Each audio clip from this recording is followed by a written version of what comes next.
नमस्कार दोस्तों। तो ये लेसन सीटेट 2025 के साइंस के पेपर के रिवीजन के लिए मैंने बनाया है। तो एग्ज़ाम आपका बहुत नज़दीक आ चुका है। तो अक्सर स्टूडेंट यही चाहते हैं कि एग्ज़ाम से पहले पढ़ना कम पड़े बट रिवीजन होता रहे, है ना? जिससे उनके सिर पे लोड भी ना पड़े और चीज़ें उनके दिमाग में घूमती रहे। यही सोच के मैंने सोचा कि कुछ जितने हो सके 5, 6, 7 जितने भी एग्ज़ाम से पहले मैं वीडियो अपलोड कर दूँगा, लेकिन अब आप इसको 10 क्वेश्चन की तरह मत देखिए। ये देखिए कि यहाँ जो मैं आपको नॉलेज शेयर करने वाला हूँ, इससे आपका 10 की जगह लगभग 100 क्वेश्चन सॉल्व होने वाला है। ठीक है? चलिए आगे बढ़ते हैं। तो देखिए दोस्तों, पहला प्रश्न स्क्रीन पे आपको नज़र आ रहा होगा दोनों लैंग्वेज में। तो हिंदी वाले हिंदी में पढ़े, अंग्रेजी वाले अंग्रेजी में पढ़े। क्या लिखा है? विच of the following statement regarding rusting of iron. Rusting of iron मतलब लोहे में जंग लगना। तो लोहे में जंग लगने के संबंध में जो ये 4 कथन दिए हुए हैं, इसमें से कौन सा ट्रू है, जो सत्य है, वो हमें बताना है। ठीक है? तो देखिए पहला क्या लिखा है? It involves a chemical reaction between iron and oxygen. मतलब जब लोहे का ऑक्सीजन के संग संपर्क होता है और आपस में रिएक्शन होता है, तब तब लोहे में जंग लगता है। ठीक है? तो ये कथन क्या है, सही है गलत है? बिल्कुल सही है। ठीक है? दूसरा देखिए, it is an exothermic reaction. Exothermic मतलब यहाँ उष्माक्षेपी लिखा है, इसका मतलब उष्मादायी रिएक्शन होता है। ठीक है? तो दो तरह का रिएक्शन होता है, एक जिसमें उष्मा रिलीज होती है और एक जिसमें उष्मा अवशोषित होती है। ठीक है? तो जिसमें रिलीज होती है उसे हम कहते हैं एक्सोथर्मिक रिएक्शन।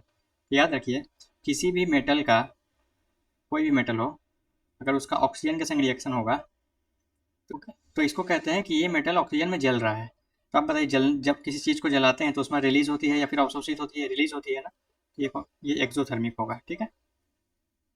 तो जब लोहे में आयरन लगता है तो लोहा भी क्या होता है, ऑक्सीजन के संपर्क में जलता है, एक तरह से कह सकते हैं। ये कौन सा रिएक्शन है? एक्सोथर्मिक। ठीक है? ये सेकंड स्टेटमेंट भी करेक्ट हो रहा है। तीसरा क्या लिखा है? It can take place at room temperature. क्या ये कमरे के तापमान पर हो सकता है? हो सकता है। कोई भी तापमान पर लोहे में जंग लग सकता है। ठीक है? ऐसा कोई फिक्स नहीं है कि हाँ सर्दी के दिनों में ही जंग लगेगा, फिर गर्मी के दिनों में लगेगा, या बरसात के दिनों में, है ना, कभी भी लग सकता है। तो ये भी सही है। चौथा देखिए, it is a reversible reaction. Reversible का मतलब क्या वापस जा सकते हैं हम? मतलब अगर लोहे में जंग लग गया तो क्या उस जंग लगे लोहे से मैं वापस लोहा बना सकता हूँ? तो नहीं बना सकता हूँ। ठीक है? ये करेक्ट नहीं है। क्यों? क्योंकि लोहे में जंग लगना क्या होता है, एक रासायनिक परिवर्तन है। और आप लोगों को पता होगा रासायनिक परिवर्तन में दो, एक या एक से नया पदार्थ क्या होता है, प्रोड्यूस होता है। ठीक है? जो नया पदार्थ बन गया उससे हम वापस नहीं आ सकते। चलिए थोड़ा इसको हम लोग डिटेल में, तो इसका आंसर क्या हुआ? आंसर हुआ नंबर ए, बी और सी, ये तीनों करेक्ट है। देखिए ऑप्शन ये करेक्ट है। ठीक है? तो इसको डिटेल में डिस्कस करेंगे। देखिए दोस्तों, दो तरह का परिवर्तन होता है। एक होता है भौतिक परिवर्तन, एक होता है रासायनिक परिवर्तन। भौतिक परिवर्तन को लिखते हैं फिजिकल चेंज और रासायनिक को लिखते हैं केमिकल चेंज। इसके बारे में मैं आपको बताता हूँ। तो भौतिक परिवर्तन में क्या होता है, कोई भी नया पदार्थ नहीं बनता है, बस उसके भौतिक गुण में परिवर्तन होता है। जैसे इसका एग्जाम्पल क्या क्या है? सबसे बेस्ट एग्जाम्पल है मेल्टिंग ऑफ आइस। अगर बर्फ़ पिघल गया तो क्या उसको वापस हम बर्फ़ बना सकते हैं? बना सकते हैं। कैसे? जो पानी बना उसको ठंडा कर देंगे। तो बर्फ़ का सिर्फ भौतिक गुण बदल रहा है। पहले वो सॉलिड था, अभी वो लिक्विड हो गया, लेकिन है सेम ही चीज़। ठीक है? बर्फ़ भी पानी से ही बना हुआ है, पानी भी पानी से ही बना हुआ है। ठीक है? रासायनिक परिवर्तन में क्या होता है, कोई नया पदार्थ बन जाता है। जैसे कुकिंग ऑफ फूड। ऐसा आपको मैच द कॉलम वाला क्वेश्चन भी आता है। ठीक है? तो उसमें लिखा रहेगा कि खाने का बनना कौन सा परिवर्तन है, तो आपको क्या बताना है? वो रासायनिक परिवर्तन है। क्यों? क्योंकि मान लीजिए आटा से रोटी बन गया, तो क्या रोटी से आटा वापस बन सकता है? नहीं बन सकता है। ठीक है? तो ये भी कौन सा हुआ? रासायनिक परिवर्तन हुआ। दूसरा कौन सा हुआ? रस्टिंग ऑफ आयरन, अभी हमने किया था। और कौन सा हो सकता है? Burning of would. अगर लकड़ी को जला दे तो क्या दोबारा लकड़ी बनेगा? नहीं बनेगा। तो ये भी हुआ रासायनिक परिवर्तन। भौतिक में और क्या क्या हो सकता है? मेल्टिंग ऑफ आइस हो गया, बॉइलिंग ऑफ वाटर भी हो जाएगा। ठीक है? पानी को अगर बॉईल करेंगे तो क्या होता है, वो भाप बन जाता है, वाष्प बन जाता है, वाष्प को वापस ठंडा करेंगे तो वापस पानी बन जाएगा। ओके? समझ आए भौतिक परिवर्तन और रासायनिक परिवर्तन में अंतर? अच्छा ये देखिए, रस्टिंग ऑफ आयरन से इंपॉर्टेंट एक मैं चीज़ लिखता हूँ। इसका इक्वेशन ऐसा दिखता है। ये आयरन का सिंबल है, किसका है? आयरन मतलब लोहे का। तो ये जब ऑक्सीजन के साथ रिएक्ट करता है, O2, O2 मतलब क्या होता है? Oxygen gas. तो जंग बनता है। जंग का सिंबल दो होता है, एक ये भी होता है और एक ये भी होता है, Fe3O4। ठीक है? एनसीईआरटी में आपको ये वाला मिलेगा। ये क्या है? जंग। लोहे में जो जंग लगता है, रस्ट। ठीक है? इसके बाद और कुछ बता सकते हैं यहाँ से? अच्छा एक चीज़ याद रखिए, बर्निंग ऑफ कैंडल। अगर एक मोमबत्ती को हम जलाते हैं, जब मोमबत्ती को जलाते हैं तो क्या होता है, आप देखिएगा कुछ मोम यहाँ से ऐसे पिघल के यहाँ नीचे ऐसे जमा हो जाता है ना, और बाकी सारा मोम जल जाता है, तो आखिरी में बचता कैसा है, इतना छोटा सा बचता है ना। तो ये दोनों का एग्जाम्पल है, किसका किसका, ये एक फिजिकल चेंज भी है और केमिकल चेंज भी है, याद रहेगा। ठीक है, समझ आया। चलिए आगे चलते हैं। ये देखिए अगला क्वेश्चन क्या लिखा है, read the following statement and answer the correct option. जो करेक्ट, ये दोनों में से यहाँ से और यहाँ से जो करेक्ट है आपको वो बताना है। तो पहला क्या लिखा है, एस वन लिखा है, rayon is a synthetic fibre. Rayon जो है वो एक सिंथेटिक फाइबर है। सिंथेटिक फाइबर का मतलब क्या होता है, ऐसा तंतु, ऐसा फाइबर जो मनुष्य खुद बनाता है। तो रेयन क्या है, रेयन एक सिंथेटिक फाइबर है, ये बिल्कुल सही है। ठीक है, पढ़ेंगे अभी इसके बारे में मैं बताऊंगा। सबसे पहले देखते हैं, तो पहला वाला सही हुआ। दूसरा क्या है, rayon is made without using any natural raw material. मतलब रेयन को बनाने के लिए कोई भी प्राकृतिक सामान नहीं लगता है। तो ये गलत जवाब है। क्यों, क्योंकि रेयन किससे बनता है, आपको पता होगा, नहीं पता है तो लिख लीजिए। रेयन लकड़ी से बनता है। ठीक है, वुड पल्प कहते हैं उसको। ठीक है, तो लकड़ी के टुकड़े से क्या बनता है, रेयन बनता है। तो लकड़ी कैसे मिलता है, लकड़ी तो प्राकृतिक रूप में मिलता है पेड़ पौधों से। तो सेकंड वाला क्या हो गया, रॉन्ग हो गया, क्योंकि इसमें लिखा है कि बिना किसी प्राकृतिक कच्चे माल का बनता है। गलत जवाब है। लकड़ी क्या है, लकड़ी एक प्राकृतिक कच्चा माल है जो कि पेड़ पौधों से प्राप्त होता है। ठीक है, तो पहला सही हुआ, दूसरा गलत हुआ। तो कौन सा होगा, S1 is true and S2 is false। ठीक है, नंबर 3। ओके, चलिए अब देखते हैं, थोड़ा सा रेयन के बारे में पढ़ते हैं। सबसे पहले देखिए, पॉलीमर, जितना भी आप फाइबर देखते हैं ना, प्लास्टिक हो गया, रेयन हो गया, सिल्क हो गया, वो सब क्या है, पॉलीमर है। पॉलीमर को कहते हैं बहुलक। बहुलक क्या होता है, आपने किसी को चेन पहने हुए देखा है, या फिर हाथ में जो ब्रेसलेट पहनते हैं, उसमें ऐसा छोटा छोटा यूनिट मिला के एक बड़ा सा चेन बनता है ना। तो ये जो बड़ा सा चेन है, ऐसा ही ये होता है पॉलीमर। और ये जो छोटा छोटा आपको यूनिट दिख रहा है, इसे कहते हैं मोनोमर। मोनोमर को कहते हैं एकलक। ठीक है, तो पॉलीमर दो तरह का होता है, एक होता है नेचुरल, पॉलीमरी फाइबर भी है, दूसरा होता है सिंथेटिक। सिंथेटिक मतलब मैन मेड, जो इंसान ने बनाया। ठीक है, तो नेचुरल फाइबर कौन सा है, नेचुरल फाइबर में देखिए सबसे इंपॉर्टेंट जो है वो है सिल्क। सिल्क मतलब रेशम। सिल्क कहाँ से प्राप्त होता है, ये कहाँ से प्राप्त होता है, ये सिल्क वॉर्म से मिलता है। सिल्क वॉर्म मतलब रेशम कीट, याद रहेगा। ओके, ये प्राकृतिक हुआ। दूसरा प्राकृतिक कौन सा होता है, आप जानते हैं, कॉटन। कॉटन भी पेड़ पौधों से ही प्राप्त होता है। ठीक है, तो कॉटन किसका बना होता है, कॉटन ये हो गया पॉलीमर, इसका भी मोनोमर होगा। हर एक पॉलीमर का एक मोनोमर होता है। तो कॉटन का जो मोनोमर होता है वो होता है, एक्चुअली वो ग्लूकोज होता है। कॉटन और सेलुलोज सेम ही है। कॉटन किससे बनता है, सेलुलोज से बनता है। सेलुलोज भी पॉलीमर है, इसका मोनोमर क्या होगा, ग्लूकोज। समझे, तो ग्लूकोज को बार बार ऐड करेंगे, ऐसे चेन बनाएंगे ग्लूकोज का, ऐसे एक लंबा सा चेन बनाएंगे तो क्या बनेगा, कॉटन बनेगा या फिर सेलुलोज बनेगा। ठीक है, ओके। अब देखिए सिंथेटिक में तो सबसे पहला जो मैंने अभी क्वेश्चन में कराया था, रेयन। रेयन को क्या और क्या कहते हैं, रेयन को आर्टिफिशियल सिल्क भी कहते हैं। क्या कहते हैं, ठीक है, ये भी सिल्क जैसा ही होता है। ओके, रेयन किससे बनता है, क्या बताया था मैंने, लकड़ी से, वुड पल्प से। तो ये 100% सिंथेटिक तो हुआ नहीं है ना, क्योंकि इसमें हम एक ऐसा यूज़ करें जो कि प्रकृति में उपलब्ध है, जो कि लकड़ी है। ठीक है, तो फुल्ली सिंथेटिक नहीं हुआ। सबसे पहला जो फुल्ली सिंथेटिक था ना, पूरी तरह से जो एकदम मनुष्य नहीं बनाया था, उस फाइबर का नाम है, बहुत इंपॉर्टेंट, क्या है, नायलॉन। ठीक है, तो नायलॉन का महत्व क्या है, नायलॉन का महत्व ये है कि बहुत बहुत स्ट्रांग होता है। इसका यूजेस आता है एग्जाम में। कहाँ का, ये देखिए दोस्तों, ये एक रिवीजन लेसन है। ठीक है, आप ये मत सोचिए कि मैं एक ही क्वेश्चन के पीछे इतना टाइम दे रहा हूँ, ये मत देखिए। ये देखिए कि मैं आपको इतना चीज़ बता रहा हूँ जो आपका रिवाइज होगा। ठीक है, नायलॉन का यूज़ क्या क्या होता है, क्या क्या बनता है इससे। एक तो बनता है टेंट, टेंट मतलब तंबू। ठीक है, और क्या बनता है, सुबह सुबह ब्रश करते हैं ना, तो ब्रश में जो आपको रेशे दिखाई देते हैं जिसको आप दांत पे रगड़ते हैं, वो भी किससे बनता है, नायलॉन से बनता है।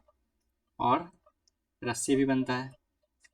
ठीक है, रस्सी मतलब रोप, बहुत मजबूत इसका होता है रस्सी। ठीक है, कपड़े वपड़े टांगने के लिए इसका इस्तेमाल होता है। और क्या बनता है, और देखिए पैराशूट, आपने नाम सुना है, पैराशूट भी किससे बनता है, नायलॉन से। ऐसा होता है ना, पैराशूट इसको लेके सब हवाई जहाज से कूद जाते हैं, ये भी किससे बनता है, नायलॉन से बनता है। ठीक है, और एक चीज़ बनता है वो है अम्ब्रेला। ठीक है, नायलॉन भी देख लिया हमने। और फाइबर में कुछ देख सकते हैं, और एक होता है जिससे कपड़ा बनता है, ये भी सिंथेटिक है, पॉलिएस्टर। पॉलिएस्टर का नाम आपने सुना होगा, पॉलिएस्टर का कपड़ा मिलता है, ठीक है। ये भी क्या है, सिंथेटिक है।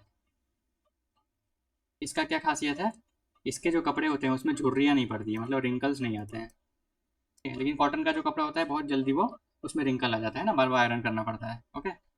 पॉलिस्टर में क्या होता है, झुर्रियाँ नहीं आता है, ओके ठीक है। चलिए आगे आगे बढ़ते हैं अगले क्वेश्चन की ओर। ये क्या लिखा है, विच of the following gland in human being secrets more than 2 hormones, ठीक है। चलिए देखते हैं एक एक करके, कौन सा इसमें से ऐसा ग्रंथि है जो 2 से ज़्यादा हार्मोन का स्राव करता है, ठीक है। तो आंसर देखिए, आंसर इसका पिट्यूटरी होगा। क्यों, क्योंकि पिट्यूटरी से एक तो हार्मोन निकलता है जिसका नाम है ग्रोथ हार्मोन, बहुत इंपॉर्टेंट है, ठीक है। बाकी इससे और भी ऐसे हार्मोन निकलते हैं जिससे ये क्या करता है, ये बाकी के ग्रंथियों पे कंट्रोल करता है। मतलब ये जो एड्रीनलिन है, सॉरी, ये जो एड्रिनल है, ये जो पैंक्रियाज है और जो थायराइड है, ये तीनों कितनी मात्रा में हार्मोन का स्राव करेंगे, ये भी कंट्रोल कौन करता है, पिट्यूटरी ग्लैंड ही करता है, ठीक है। तो पिट्यूटरी ही एक ऐसा ग्रंथि है जो 2 से ज़्यादा हार्मोन रिलीज करता है, ठीक है। तो इसका आंसर तो हो गया नंबर 2, ठीक है। चलिए अब देखते हैं कुछ कुछ यहाँ से क्या क्या नॉलेज हम कलेक्ट कर सकते हैं, ठीक है। अब देखिए, पिट्यूटरी ग्लैंड को क्या कहते हैं, आप लिखते चलिए जो जो मैं लिख रहा हूँ। ये जो ग्लैंड है इसको मास्टर ग्लैंड भी कहते हैं, याद रहेगा, ओके। यहाँ से हार्मोन कौन सा निकला, ग्रोथ हार्मोन। ये कहाँ होता है, मस्तिष्क में, ठीक है। चलिए आगे बढ़ते हैं, इसे मिटा रहा हूँ मैं। नेक्स्ट देखिए, पैंक्रियाज। पैंक्रियाज को क्या कहते हैं, अग्नाशय भी कहते हैं, यहाँ लिखा हुआ है नीचे अग्नाशय, ओके। पैंक्रियाज से कौन सा निकलता है हार्मोन, पैंक्रियाज से निकलता है इंसुलिन। इंसुलिन क्या करता है, ये शुगर लेवल को कंट्रोल करता है। इंसुलिन की कमी से कौन सा रोग होता है, इसकी कमी से रोग होता है डायबिटीज़, ठीक है। जो कहते हैं ना लोग के शुगर हो गया है, उस रोग का नाम क्या है, डायबिटीज़। हिंदी में क्या कहते हैं, मधुमेह, ओके। अच्छा, एड्रिनल, ये अधिवृक्क एड्रिनल, यहाँ से कौन सा हार्मोन निकलता है, यहाँ से निकलता है एड्रिनलिन, ठीक है। एड्रिनलिन क्या करता है, ये आपका स्ट्रेस कंट्रोल करता है। जब आपको गुस्सा आता है या फिर डर लगता है, उस टाइम पे आपका स्ट्रेस को कौन कंट्रोल करता है, एड्रिनलिन, ठीक है। ये किडनी के पास होता है, ठीक है। लास्ट बच गया थायराइड। थायराइड से कौन सा हार्मोन निकलता है, यहाँ से निकलता है थायरोक्सिन। थायरोक्सिन की कमी से कौन सा रोग होता है, घेंघा नामक रोग होता है, घेंघा। इंग्लिश में इसको कहते हैं गोइटर, आई थिंक यही कहते हैं, ठीक है। चेक कर लीजिएगा आप एक बार, गोइटर, ठीक है। आगे बढ़े, इसका आंसर क्या निकला, पिट्यूटरी। तो यहाँ से एक और चीज़ बता दूँ, हार्मोन जो जिस ग्रंथि से निकलती है उसको कहते हैं एंडोक्राइन ग्लैंड। क्या कहते हैं, एंडोक्राइन मतलब अंतःस्रावी, ठीक है। इसमें कोई भी नली नहीं होती है, कोई भी डक्ट नहीं होता है, डक्ट मतलब नली, याद रहेगा, ठीक है। चलिए आगे बढ़ते हैं। ये क्वेश्चन देखिए क्या लिखा है, विच of the following statement is correct, ठीक है। यहाँ उर्वरक और खाद की तुलना किया गया है, ठीक है। पहला लिखा है कि उर्वरक मिट्टी में अनुकूल रोगाणुओं की संख्या में, रोगाणु नहीं एक्चुअली ये जीवाणु होगा, ठीक है, number of friendly microbes in the soil. क्या ये सही है, गलत है, ठीक है। ठीक है, जो खाद जो उर्वरक होता है ना, उर्वरक का काम होता है कि मिट्टी में पोषक तत्वों को पहुंचाना। होता क्या है कि एक ही खेत में जब किसान बार बार खेती करता है तो मिट्टी के अंदर जो पोषक तत्व है वो धीरे धीरे कम होता जाता है ना, क्योंकि किसान गैप तो देता नहीं है। एक एक फसल कटाई हुआ तुरंत दूसरा उसने बो दिया। तो उस पोषक तत्वों की कमी को पूरा करने के लिए दो हम लोग पदार्थ यूज़ करते हैं। क्या क्या यूज़ करते हैं, चलिए देखते हैं। एक यूज़ करते हैं खाद, जिसको कहते हैं मैन्यूर, और दूसरा यूज़ करते हैं उर्वरक, इसको कहते हैं फर्टिलाइज़र, ओके। क्या है दोनों में डिफरेंस, खाद कहाँ से प्राप्त होता है, ये ऑर्गेनिक वेस्ट है। ऑर्गेनिक मतलब कार्बनिक, तो जो अपशिष्ट पदार्थ होते हैं ना जंतुओं का और पौधों का, उससे प्राप्त होता है खाद। मतलब अगर ज़मीन के अंदर गोबर डाल दीजिए या फिर सड़े हुए पेड़ पौधे डाल दीजिए तो उसके वेस्ट से जो बनता है वो होता है खाद, ठीक है। उर्वरक कैसे यूज होता है, ये कहाँ बनता है, ये फैक्ट्री में बनता है, ठीक है। इसमें केमिकल यूज होता है। कौन कौन सा केमिकल यूज होता है, अमोनिया यूज होता है, ठीक है। एक एनपीके है, एनपीके क्या होता है, नाइट्रोजन फॉस्फोरस और पोटेशियम, ठीक है। एनपीके है, यूरिया यूज होता है। ये सब इंपॉर्टेंट जो मैं बता रहा हूँ, ठीक है। ये जो खाद है ये क्या करता है, ये ह्यूमस को इंक्रीज करता है, मिट्टी में ह्यूमस बढ़ाता है। और क्या बढ़ाता है, मिट्टी का जो जल धारण क्षमता है ना, जल धारण क्षमता क्या होता है, वाटर होल्डिंग कैपेसिटी, ये बढ़ाता है। लेकिन उर्वरक क्या है, ये उर्वरक ये सब नहीं बढ़ाता है, समझा है। उर्वरक का मेन मकसद यही है कि उसको फैक्ट्री में प्रोड्यूस करना, जिससे पोषक तत्वों की वृद्धि हो सके, ठीक है। चलिए क्वेश्चन की ओर चलते हैं। अच्छा, दोनों में से कौन सा यूज़ करना सही है, क्या लगता है आपको, खाद अच्छा होता है या उर्वरक अच्छा होता है? देखिए, खाद हमेशा यूज़ करना चाहिए। क्यों? क्योंकि उर्वरक के ज़्यादा इस्तेमाल करने से क्या होता है, मिट्टी की जो उर्वरक शक्ति है वो कम हो जाती है, ठीक है। क्योंकि केमिकल है, केमिकल तो नुकसान करता ही है कहीं ना कहीं। साथ ही ये क्या करता है, बरसात का जो पानी है उसको भी प्रदूषित कर देता है, ठीक है, जहर जैसा बना देता है। और वही पानी कहाँ जाके मिलता है, तालाब में, नदी में, और वही पानी हम पीने के लिए इस्तेमाल करते हैं, ओके। तो उर्वरक इसका जो इस्तेमाल है वो नहीं करना चाहिए, ज़्यादातर इस्तेमाल किसका चाहिए, खाद का, ठीक है। आइए क्वेश्चन की ओर, क्या लिखा है, उर्वरक मिट्टी में अनुकूल रोगाणुओं की संख्या में वृद्धि करते हैं, ये गलत है, ठीक है, ये नहीं करता है। उर्वरक खाद की तुलना में विशिष्ट पोषक तत्वों से भरपूर होते हैं, तो मैन्योर से ज़्यादा फर्टिलाइजर में होता है न्यूट्रिएंट, ये सही है, okay. Fertiliser enhances the water holding capacity, गलत। कौन बढ़ाता है, खाद, जो मैन्योर होता है वो बढ़ाता है, तो ये गलत है, ये भी गलत है, ठीक है। Fertilisers provide a lot of humus, नहीं, ह्यूमस कौन प्रोवाइड करता है, ह्यूमस भी प्रोवाइड करता है खाद, ठीक है, तो ये भी गलत है, ये भी गलत है, सिर्फ नंबर 2 सही है, ओके। आगे बढ़े। अच्छा, ये तो मैथ फिजिक्स का क्वेश्चन है, इसको बाद में करते हैं, सॉल्व करके दिखाना होगा आपको, ठीक है। तो ये क्वेश्चन देखिए, बहुत अच्छा है, ठीक है। देखिए, ये क्वेश्चन करने के लिए सबसे पहले पढ़ लेते हैं, चलिए क्या लिखा है, दो आपको कथन दिया हुआ है, एक एसर्शन है और एक रीजन है, आपको बताना है कि दोनों में से कौन सा करेक्ट है, और जो रीजन है वो उसको एक्सप्लेन कर रहा है या नहीं कर रहा है, ठीक है, ऐसे क्वेश्चन भी आते हैं। तो पहला पढ़िए, क्या लिखा है, ड्राइड रेजिन मतलब सूखी हुई किशमिश, when left in plain water, जब उनको पानी में छोड़ देते हैं फॉर सम टाइम, कुछ देर के लिए, तो फूलने लगता है वो, swell due to osmosis, osmosis मतलब परासरण, ऑस्मोसिस क्या होता है, परासरण, यहाँ पे परासरण नीचे लिखा हुआ है, ठीक है। ये एसर्शन दिया है, रीजन क्या दिया हुआ है कि plant cells have a selectively permeable cell membrane, okay. नीचे क्या लिखा है, जो प्लांट सेल है, पादप का जो कोशिका होता है उसमें एक झिल्ली होती है, वो कैसा, सेलेक्टिवली परमिएबल, मतलब वो कुछ पार्टिकुलर पदार्थ को ही अपने जैसे होकर गुजरने देती है, ठीक है। चलिए इसका कॉन्सेप्ट देखते हैं, क्या इसमें कॉन्सेप्ट लगेगा। तो देखिए, दो चीज़ें होती है, एक होता है विसरण, दूसरा होता है परासरण, ठीक है। दोनों में क्या डिफरेंस होता है, विसरण क्या होता है, जैसे मान लीजिए मैंने कमरे के एक कोने में एक अगरबत्ती जला के छोड़ दिया, थोड़ी देर में क्या होगा, उसका सुगंध पूरे कमरे में फैल जाता है। क्यों फैलता है, क्योंकि जहाँ मैंने अगरबत्ती जलाया था वहाँ उसका कॉन्सेंट्रेशन हाई था, मतलब गाढ़ापन ज़्यादा था, और बाकी कमरे में कम था। तो हाई कंसनट्रेशन से वो कहाँ मूव किया, हाई कंसनट्रेशन से जो सुगंध था वो लो कंसनट्रेशन की ओर मूव करने लगा। क्या इसके लिए कोई झिल्ली का जरूरत पड़ा, नहीं पड़ा, समझा, तो ये है विसरण। लेकिन परासरण में भी यही होता है, कोई भी पदार्थ हाई कॉन्सेंट्रेशन से लो कॉन्सेंट्रेशन की ओर जाता है, लेकिन बीच में एक मेम्ब्रेन चाहिए, और मेम्ब्रेन कैसा होना चाहिए, मेम्ब्रेन सेमी परमिएबल होना चाहिए, सेमी परमिएबल मतलब अर्ध पारगम्य, अर्ध मतलब इस मेम्ब्रेन से सब कुछ पास नहीं होगा, कुछ गिने चुने पदार्थ ही इस मेम्ब्रेन से होकर, इस झिल्ली से होकर गुजर सकता है। तो इसका कोई एग्जांपल पता है, देखिए, जो प्लांट सेल होता है ना, प्लांट सेल, इसमें एक मेम्ब्रेन होता है ऐसा, देखिए ये मान लीजिए एक प्लांट सेल है, प्लांट सेल में क्या क्या होता है, बाहर में एक होता है सॉलिड, बाहर में होता है सेल वॉल, सेल वॉल, और इसके अंदर, अंदर वाला जो लेयर है उसको बोलते हैं सेल मेम्ब्रेन, कोशिका झिल्ली। ये झिल्ली कैसा होता है, ये सेमी परमिएबल होता है, या फिर इसी को हम सेलेक्टिवली परमिएबल भी बोल सकते हैं, क्यों, क्योंकि ये गिने चुने हुए पदार्थ को ही अपने से होके गुजरने देते हैं, सेलेक्टिवली परमिएबल भी कह सकते हैं, ठीक है। आप नोट करते चलिए, मैं जो बोल रहा हूँ मैं पूरा पूरा लिख नहीं रहा हूँ, ठीक है। तो अभी देखिए, जब पानी में, पानी में अगर आप किशमिश का दाना को डालेंगे तो होता क्या है कि जो पानी का गाढ़ापन है वो बाहर ज़्यादा है, किशमिश के अंदर तो पानी बहुत कम है ना, लेकिन बाहर पानी बहुत ज़्यादा है, तो क्या होगा, पानी हाई कॉन्सेंट्रेशन से लो कॉन्सेंट्रेशन, मतलब बाहर से अंदर की ओर मूव करेगा। और ये मान लीजिए किशमिश है, किशमिश भी क्या है, प्लांट सेल से ही बना हुआ है ना, तो इसके बाहर में कौन सा मेम्ब्रेन है, ये selectively permeable membrane, selectively permeable. तो इस प्रोसेस को क्या कहते हैं, परासरण कहते हैं, है ना। तो परासरण से क्या हो रहा है, बाहर का पानी अंदर जा रहा है, तो थोड़ी देर में ये किशमिश ऐसे फूल जाता है, ठीक है। चलिए तो देखते हैं क्वेश्चन अपना।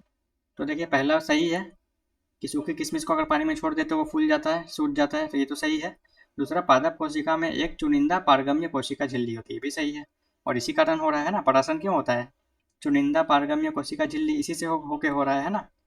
तो जो रीज़न है, जो एसर्शन है वो सही है, और जो रीजन है वो भी सही है, और रीजन जो है एसर्शन को एक्सप्लेन कर रहा है। ठीक है, तो इसका ऑप्शन होगा 2 करेक्ट। ठीक है, चलिए देखिए क्या लिखा है। एक्स और Y, X and Y are thick black liquid. X और वाई दो काला रंग का तरल पदार्थ है। Which can be use for metalling the roads. Road बनाने में, सड़क बनाने में इनका इस्तेमाल होता है, सड़क को पक्का करने में। ठीक है, एक्स और वाई दोनों का इस्तेमाल उसमें होता है। ठीक है, एक्स जो है वो पेट्रोलियम से मिलता है, और वाई जो है वो कोल से मिलता है। विच ऑफ द फॉलोइंग, इसमें से कौन सा एक्स है कौन सा वाई है। ठीक है, तो एक्स क्या बोला है कि पेट्रोलियम से मिलता है, तो ध्यान से देखिए। कोल टार, कोल टार तो पेट्रोलियम से मिलता नहीं है, कोल टार कोल से मिलता है। ये भी, यहाँ भी कोल टार है, कोल टार किससे मिलता है, कोल से। कोल मतलब कोयला से। चारकोल भी किससे मिलता है, कोयला से। तो ये देखिए ये तीनों तो वैसे ही गलत हो गया है ना। तो अगर आपको तुक्का मारना है तो आप इसी में मारेंगे।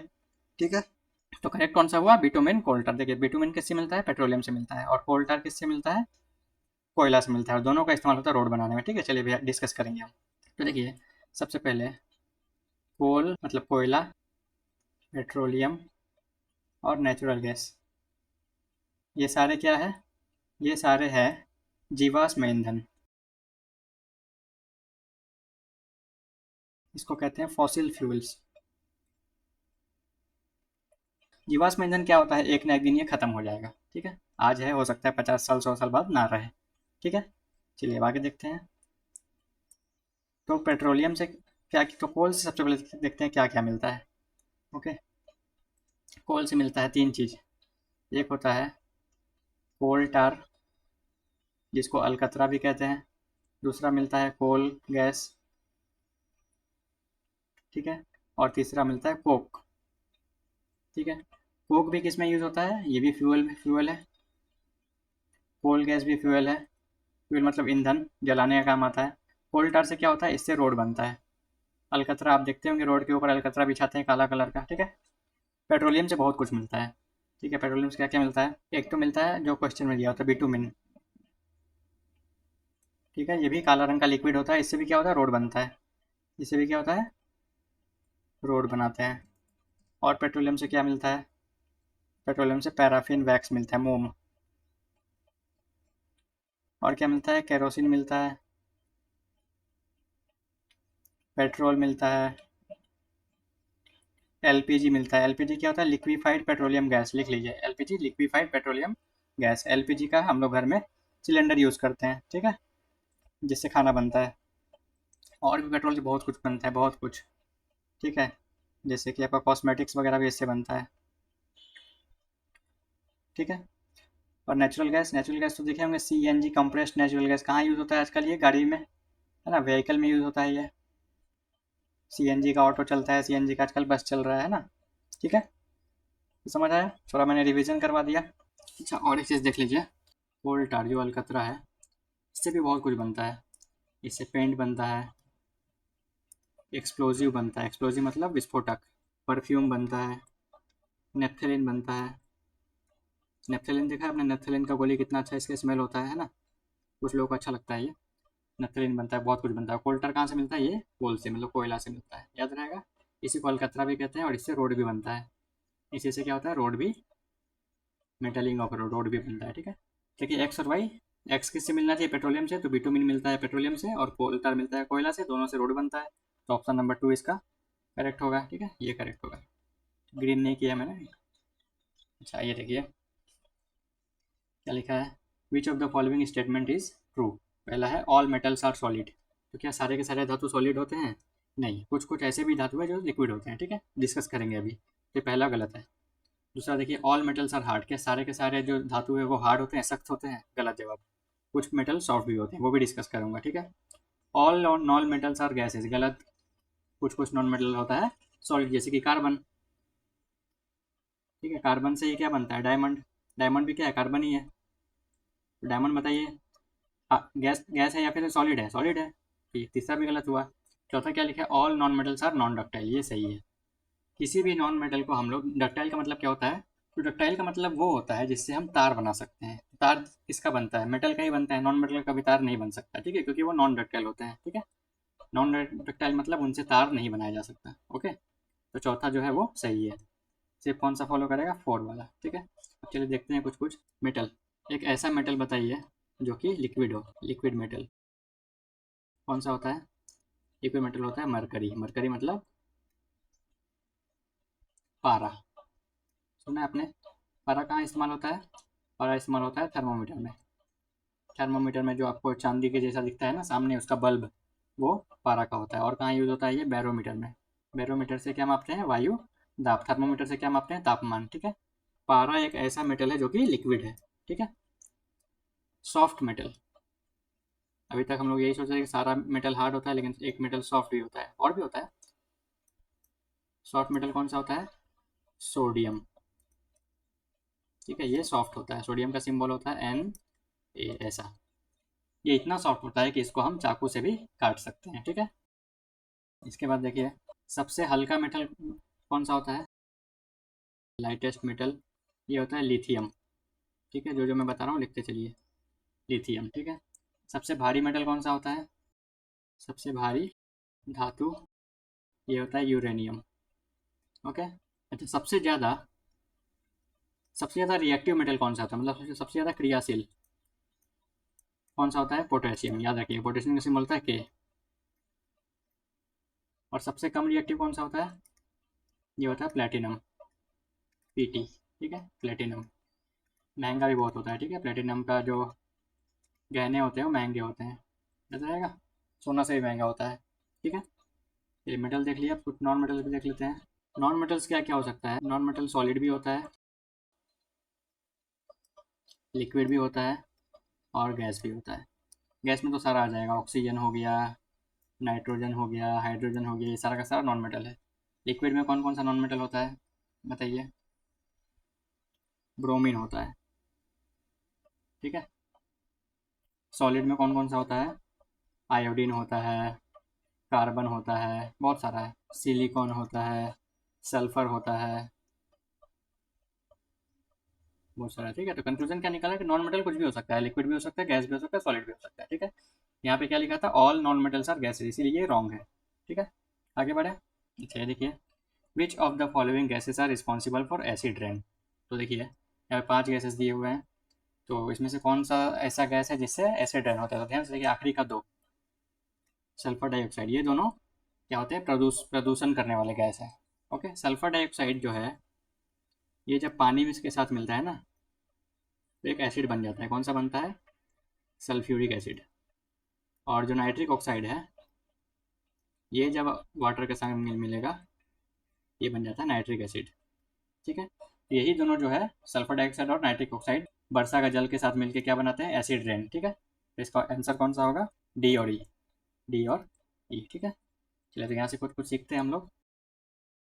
देखिए, नाइट्रोजन कितना होता है? एटमॉस्फेयर और नाइट्रोजन कितना होता है? 78%। ठीक है। ऑक्सीजन कितना होता है? 20%, लगभग 21% मान सकते हैं। चलिए, 20 से 21% होता है। ओके। नाइट्रोजन और ऑक्सीजन, सबसे ज़्यादा कौन सा होता है? नाइट्रोजन। और ऑक्सीजन के बारे में क्या जानते हैं आप? ऑक्सीजन क्या होता है? ऑक्सीजन किस में हेल्प करता है? रेस्पिरेशन में, सांस लेने में। ओके। और किस में हेल्प करता है? बर्निंग में। किसी चीज़ को जलाना हो तो ऑक्सीजन का जरूरत पड़ता है। ठीक है। याद रखिए दोस्तों, ऑक्सीजन खुद नहीं जलता है, लेकिन जलाने में हेल्प करता है, याद रहेगा। ठीक है। ऑक्सीजन का सिंबल क्या होता है? O2, ये ऑक्सीजन गैस है। ठीक है। और देखिए, ओजोन। ओजोन का सिंबल क्या होता है? ओजोन का सिंबल होता है O3। ओजोन क्यों इंपॉर्टेंट है? पृथ्वी के ऊपर क्या है? ओजोन गैस का एक लेयर है। ओजोन का लेयर है, ये हमें किससे बचाता है? ये अल्ट्रा वायलेट रे से बचाता है हमें, समझ आया? ओजोन क्या करता है? अल्ट्रा वायलेट रे को अंदर नहीं आने देता है, जिससे बचाता है। इससे क्या होता है अल्ट्रा वायलेट रे से? देखिए, यूवी रे से होता है स्किन कैंसर। स्किन कैंसर, समझे? तो जो ओजोन लेयर है वो इसको अंदर आने नहीं देता। अभी क्या हो रहा है? ओजोन लेयर में छेद हो रहा है। क्यों हो रहा है? किस चीज़ की वजह से हो रहा है? ओजोन लेयर में छेद किस वजह से हो रहा है? CFC। CFC क्या है? क्लोरोफ्लोरोकार्बन। समझे? तो क्लोरोफ्लोरोकार्बन कहाँ, ये कहाँ पाया जाता है? ये रेफ्रिजरेटर में, और AC में, एयर कंडीशन में। ठीक है। और एटमाइज़र जो होता है ना, एटमाइज़र मतलब जो परफ्यूम वगैरह हम यूज़ करते हैं, परफ्यूम का बोतल, उसमें भी होता है ये CFC।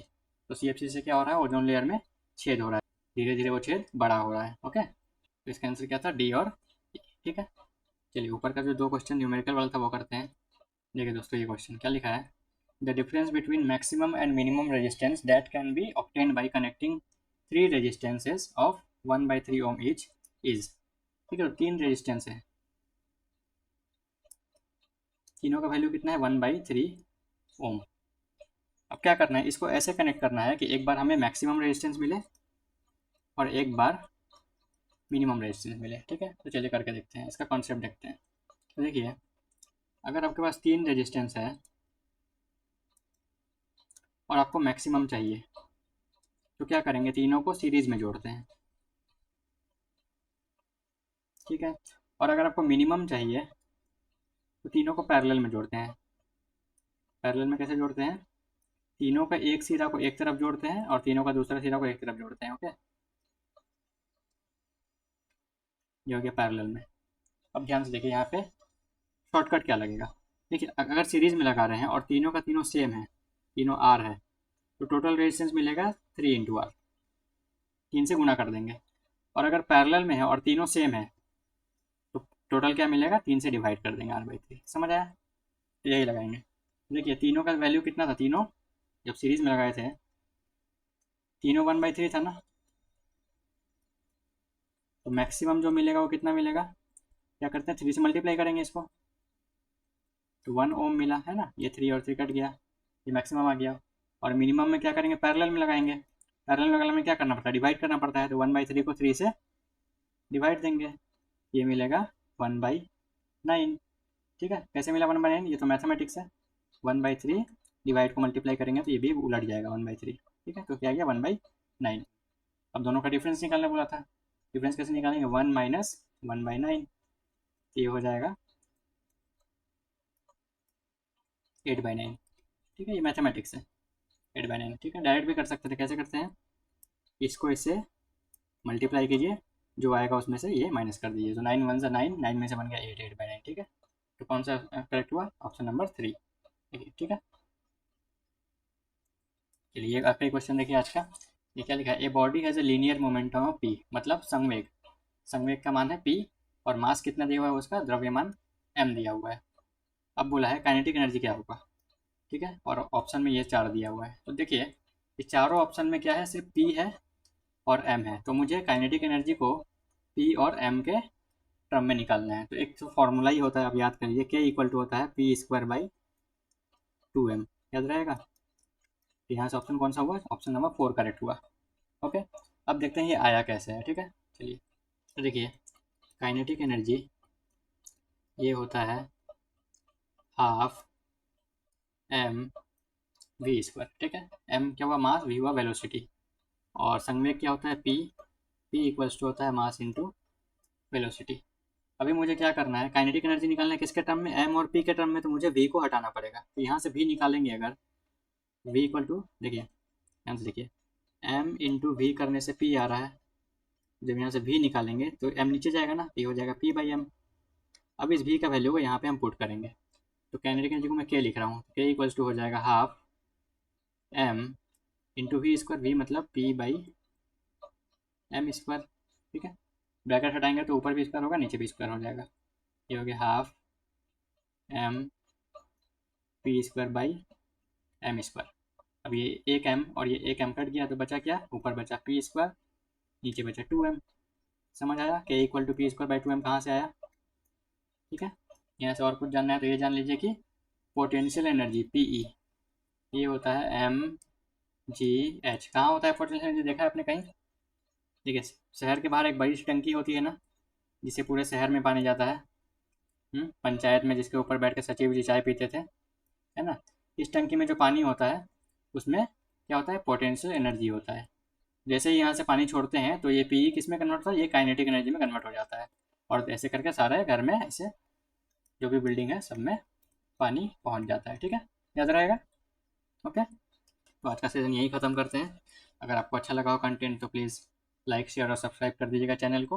ओके, एग्ज़ाम में ज़्यादा टाइम बचा नहीं है, तो ऐसे ही मैं रिवीजन का कुछ लेसन्स और आपके लिए लेकर आऊँगा। ओके।